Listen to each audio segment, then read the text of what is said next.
So I've been living with Danica for just over a month now, so I'd say that I've gotten to know her pretty well. Before we moved in together, I didn't know her very well. The first night that we moved in, me, her, and another one of our friends, we were unpacking all of our things, and it was just a hectic day with a lot of unpacking, and we went grocery shopping just for like the basics. And so when I came home, I didn't have that much to eat for dinner, but a couple hours later, Danica was like, "Hey, I made us all sandwiches. Do you guys want to go sit on the champ de mars?" So that was just really nice of her. Like, I didn't know her very well. There she was making me food, and she wanted to go out. So that's just Danica.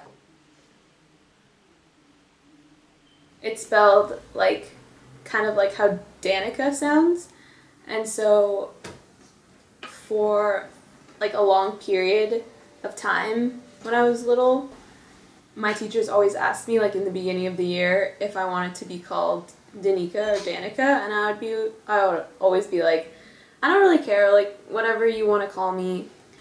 And so everyone just always called me Danica after that, and then Danica, like every time they learned that my real name was Danica, they'd be like, "Oh, that's so exotic and so cool," like all these things.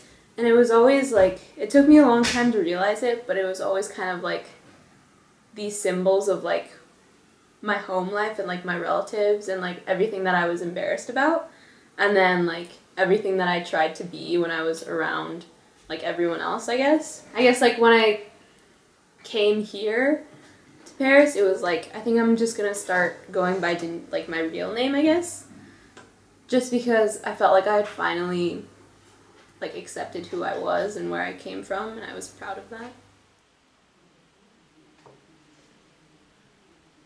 The first time that I realized how great of a friend Danica was the day of my 19th birthday, when her and Ricky planned this huge surprise for me back at the apartment.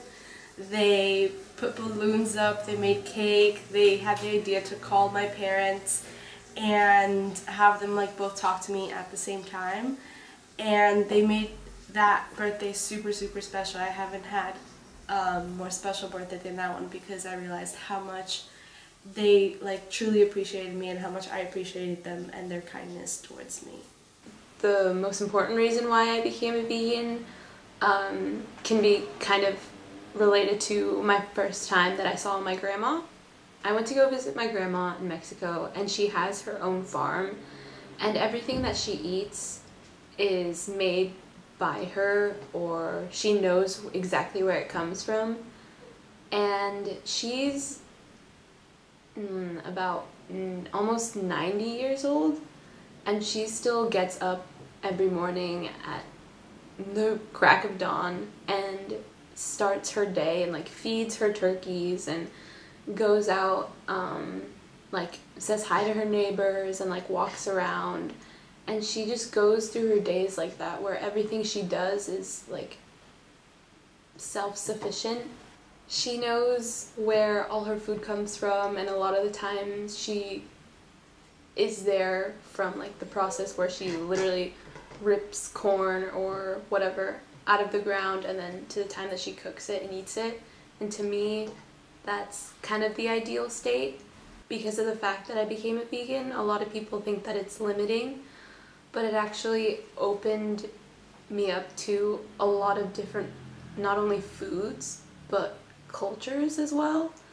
I think that while I loved the food of my heritage, being a vegan has enabled me to keep that, but also explore new sides of myself and my tastes through other foods and cultures.